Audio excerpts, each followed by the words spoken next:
Goeiemôre geliefdes by die skrifporsies in Afrikaans. Opgestel deur Stefanie van Olyftak Bedieninge en aangebied deur Tehillah Studiesentrum. Dis vroegoggend, terwyl dit stil is, gaan ons deur hierdie porsie werk. Hier waar ons baie gaan leer. Hierdie is skrifporsie nommer 12, Vayegi. Onthou in Hebreëus waar dit die CH is dit 'n klank en Jakob het gebly, hy het gewoon.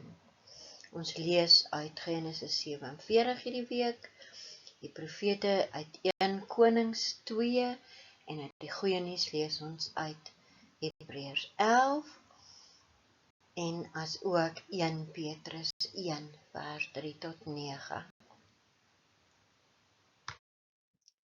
Kom ons bid eers saam en ons word stil voor ons Vader. Hemelse Vader, wees met ons wanneer ons u woord oopmaak. Leer en lei ons deur u Gees in die waarheid. Help ons om dit wat u vir ons wil leer te onthou en uit te leef en so gehoorsaam aan u te wees. Amen.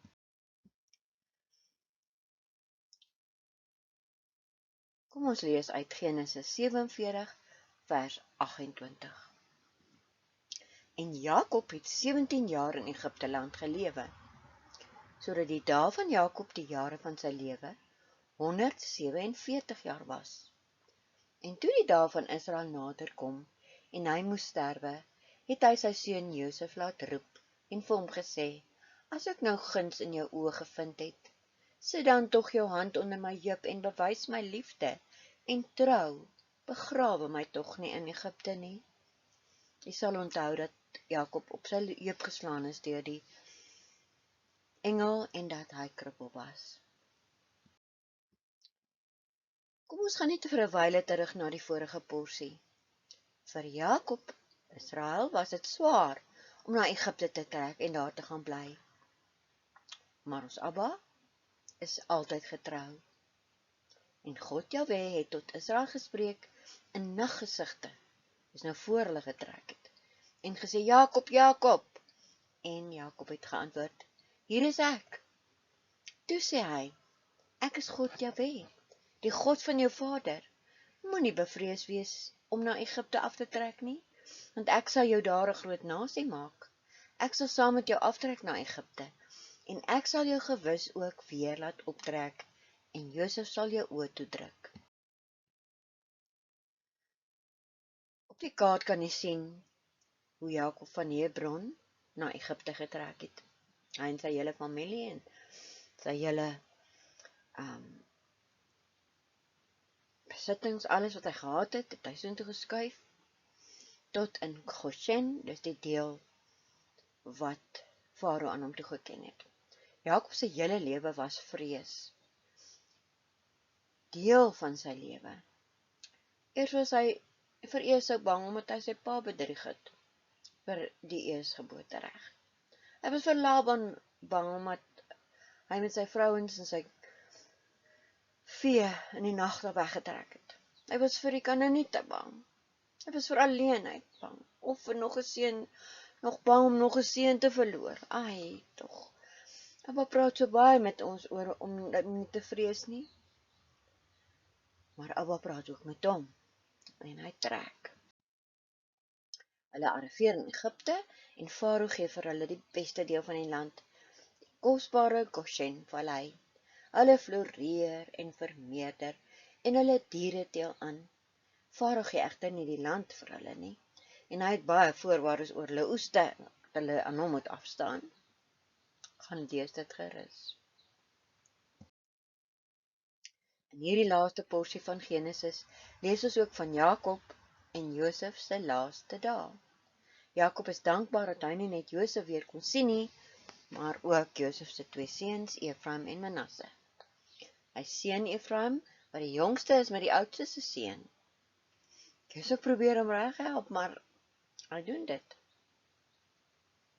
Efraim se seun is dat hy sy nageslag baie nasies gaan wees. Hy seën ook sy eie seuns, wat die verskillende stamme van Israel geword het. Elkeen se seën is 'n waarlike profetiese seën. Jakob sterf dan ook daar, in Egipte, en selfs die Egiptenare het oor Jakob getreur, omdat hy blykbaar die hongersnood in Egipte geëindig het, nadat Jakob in Egipte aangekom het. Ons weet dat dit Vader se voorsiening was. Toe Jakob besef sy einde is naby, ons lees in Genesis 49 vers 1, daarna het Jakob sy seuns geroep en gesê, kom by mekaar dat ek julle kan verkondig wat julle aan die einde van die dae sal wedervaar. Interessant dat ons ook nou aan in die eindtye lewe. Genesis 49 vers 2. Versamel en hoor, seuns van Jakob, en luister na julle vader Israel. Geliefdes, ons gaan net kortliks kyk na 'n opsomming van die seëninge van Jakob aan sy seuns. Jakob Brown van Bet Melek webwerf skryf die volgende: That which God knows to be a future certainty, He reveals to we who are uncertain of the future through repetition. The blessings or prophetic words Jacob pronounces over his sons while on his deathbed are probably best defined as future character descriptions of the tribes that will bear their names. In fact, each of the 12 sons of Jacob are listed according to the roles they will play in the strengthening of the nation of Israel.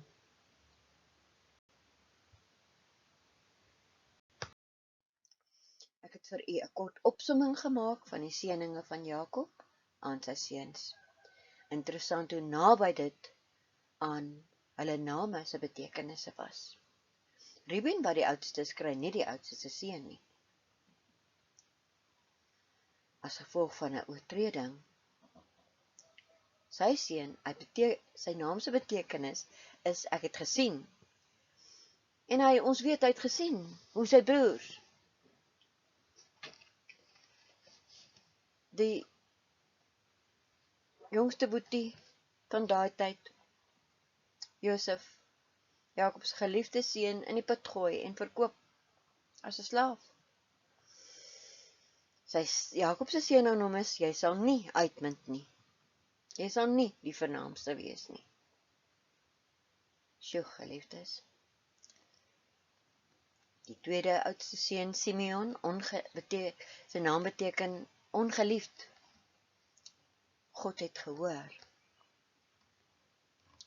Omdat Simeon 'n instrument van geweld was en woede was, sal sy nakommelinge verstrooi wees. Derde oudste seun, sy naam is Levi. Dit beteken aangehak of vasgemaak. Hy was ook deel van die geweld en woede. Omdat Simeon en Levi Dina se ontering met geweld en doodslag gebreek het. Dina was hulle sussie. Levi het later die prieslike stam geword.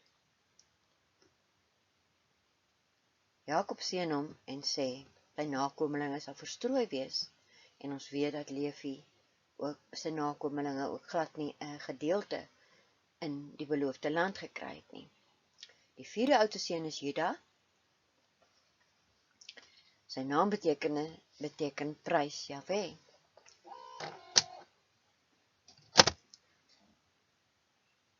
Die seën van Jakob aan hom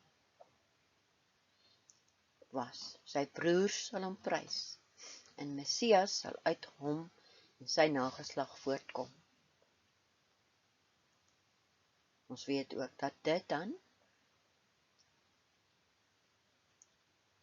die stam is waaruit Yeshua Christus Jesus gebore is, en hy word ook die leeu van Juda genoem.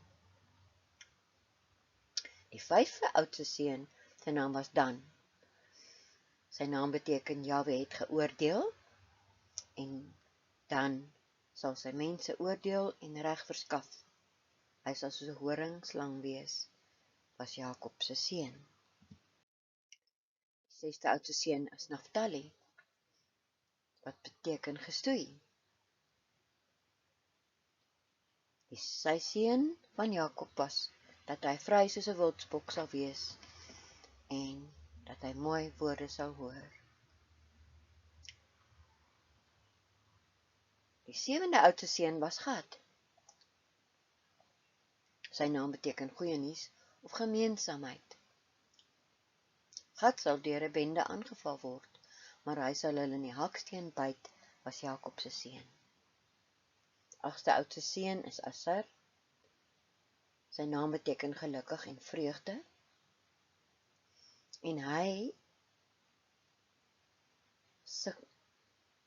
word geseën met dat sy kos ryk sal wees en dat hy koninklike lekkernye sal verskaf.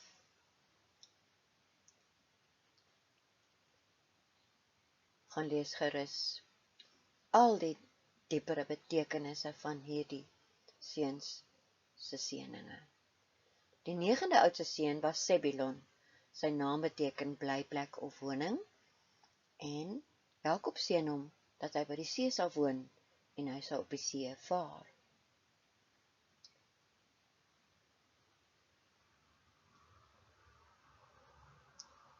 Die 10de oudste seun se naam is Isaskar. Sy naam beteken ek verdien, of my betaling of loon, en sy seun van Jakob sal wees dat hy 'n slaaf van werk gaan wees, 'n harde werker, 'n man met 'n las. Nou kom ons by Josef se seun, die 11de oudste seun. Sy naam beteken vermeerderaar of bygevoeg, daar sal bygevoeg word, of mag Jahwe meer gee. Interessant dat dit ook is wat hy vir Egipte beteken het. Sy seun van Jakob was, hy sal vrugbaar wees, hy sal 'n ster wees en geseënd wees. Die 12de oudste seun, die jongste seun, sy naam beteken seun van my hartseer, wat seun van my regterhand geword het. Sy seëning van Jakob, sy pa, was dat hy 'n wolf sal wees wat sy prooi verslind en hy sal die buit deel. Kom ons kyk kortliks na die betekenis van 'n naam. Terloops, my naam beteken kroon. Wat beteken joune? As jy nie weet nie, gaan soek dit eers op voordat jy verder lees. Ek dink as ons kyk na wat gebeur het met elkeen van die bogenoemde seuns se nakomelinge, dan is dit baie veelbetekenend. Ook die vergelyking met elkeen se naam. Ons spreek lewe en dood deur die tong. Laat ons goeie name vir ons kinders kies, want elke keer wanneer ons hom naam noem, verklaar ons dit oor hul lewens. Jammer vir die vingerglipse daar. Kies vir jou 'n nuwe naam in Yeshua, ons Messias, as jou naam 'n negatiewe betekenis het. Ek het 'n vriendin gehad wie se naam trane beteken, en ek het vir haar gesê, laat Abba vir jou 'n nuwe naam gee. So jy kan vir jou 'n nuwe naam kies. 'n Nuwe naam in Yeshua, ons Messias. As jou naam 'n positiewe betekenis het, soos myne, leef daardie naam uit vir Christus en ons hemelse Vader. Moenie dat ons vyand jou mooi naam steel deur die betekenis te probeer uitkanselleer nie. Nadat Jakob gesterf het, het hulle met 'n hele prosessie na sy eie landstreek in Kanaan sy gebeentes geneem. Genesis 50 vers 12 sê, en sy seuns het met hom gedoen net soos hy hulle gevra het op beveel het. Vers 13, sy seuns het hom weggebring na die land Kanaan en hom begrawe in die spilonk van die stuk grond van Magpela, die stuk grond wat Abraham as eiendomsgraf gekoop het van Efron, die Hethiet oos van Mamre. Vers 15.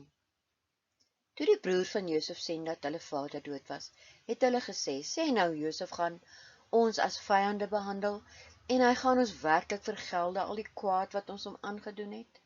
Daarom het hulle hierdie boodskap na Josef gestuur. U vader het voor sy dood bevel gegee met hierdie woorde, so moet julle vir Josef sê, ag vergewe tog die oortreding van jou broers en hulle sonde, want hulle het jou kwaad aangedoen, maar nou vergewe tog ons die oortreding van ons wat God van die Vader dien. En Josef het geween en hulle met hom gespreek.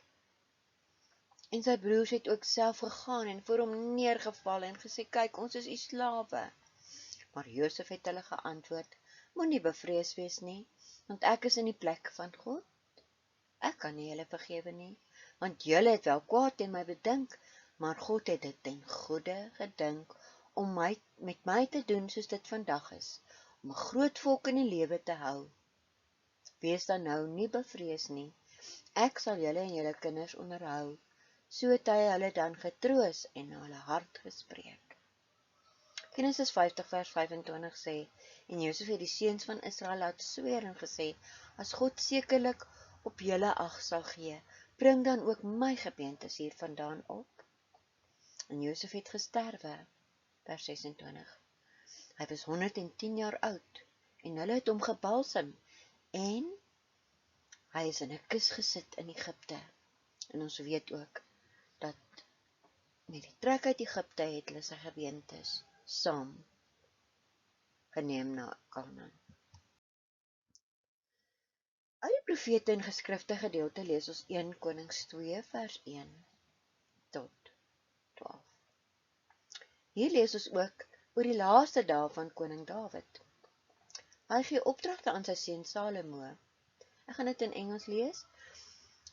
If your children take heed to their way, to walk before me in truth, with all their heart and with all their soul, they shall not fail you, a man on the throne of Israel. Hierdie is ook 'n profetiese uitspraak oor ons Messias. In 1 Konings 2 vers 2 lees ons, ek gaan heen op die weg van die hele aarde, wees dan sterk en word 'n man, en onderhou die ordeninge van die Here, jou God, Jahwe Elohim, deur te wandel in sy weë, deur sy insettinge, sy gebooie, en sy verordeninge en sy getuienisse te onderhou. Dis nie net sy wet nie, moet alles onderhou. Dis geskrywe is in die wet van Moses, sodat jy voorspoedig kan uitvoer alles wat jy doen, en alles waartoe jy jou begewe, sodat die Here Jahwe sy woord mag vervul wat hy oor my as Dawid gespreek het, naamlik, as jou seuns ag gee op die weg, deur voor my aangesig getrou te wandel met hulle hele hart en met hulle hele siel, dan sal daar nie vir jou 'n man op die troon van Israel ontbreek nie. Uit die goeie nuus lees ons uit Hebreërs 11 en 1 Petrus 1. Hebreërs 11 vers 21 sê, deur die geloof het Jakob op sy sterfbed altyd die seuns van Josef geseën, en hy het aanbid terwyl hy leun op die knop van sy staf. Vers 22. Deur die geloof het Josef aan die einde van sy lewe melding gemaak van die uittog van die kinders van Israel en bevel gegee aangaande sy gebeente. Hier is net 'n bevestiging van wat in die Torah staan.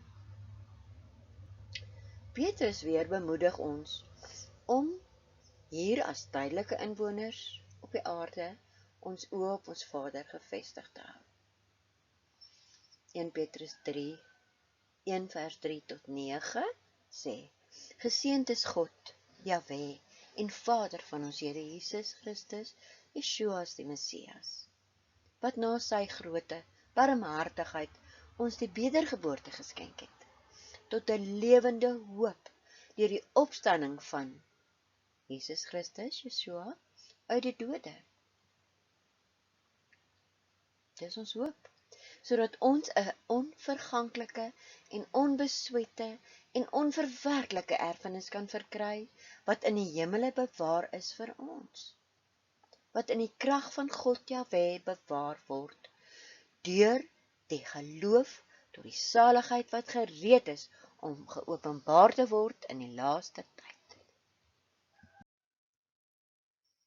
Vers 6, daarna verheug julle, al word julle nou, as dit nodig is, 'n kort tydjie bedroef onder allerlei beproewinge, sodat die beproefdheid van julle geloof, wat baie kosbaarder is as goud, wat vergaan, maar deur vuur gelouter word, bevind mag word tot lof en eer en heerlikheid by die openbaring van Jesus Christus, Yeshua ons Messias, vir wie julle, al het julle hom nie gesien nie, tog lief het, in wie julle al sien julle hom nou nie, tog glo en julle verbly met 'n onuitspreeklike en heerlike blydskap, en die einddoel van julle geloof, die saligheid van julle siele verkry. Wat 'n wonderlike hoop is dit nie? Wat wil Abba vir ons in hierdie gedeeltes van ons week se skrifporsie sê? Skryf jou eie notas daaroor neer. Geliefdes, ek hoop jy het hierdie studie van ons baie geniet. Besoek asseblief ons webwerf by die volgende link. Ek kan net daarop klik as ek pause. As ek dit kan uitlees, https:// Tehillah Studie Cent, alles een woord, .wixsite.com, en dan kan u net op die studiesentrum op Tehillah klik. Ons is daar om die bruid toe te rus, die bruid van Messias Yeshua. Ons is daar om jou toe te rus en te klee, volgens Openbaring 19, waar die bruid haar in pragtige wit klere voorberei vir die bruidegom se koms. Ons lewe in die eindtyd. En dan wil ons ook graag aan u bekendstel die wonderlike woordskool wat ons weer begin in Februarie. Ook begin ons met amptelike kursusse as u kwalifikasies wil kry. Hoe wonderlik is dit dat ons mekaar kan ondersteun as sy volgelinge wat die pad van waarheid stap. Geliefdes, dan stel ons ook bekend ons Tehillah woordskool. Dit is vir ons 'n voorreg om weekliks wonderlike onderwerpe aan te bied. Ons kuier heerlik saam om Abba se woord, en jy kan ons gerus kontak. Geef ook asseblief vir ons 'n duimpie en subscribe, en geef ons 'n kommentaar onder aan die video en deel met jou vriende. Dis hoe die woord uitgaan. Baie dankie dat u saam met ons kuier.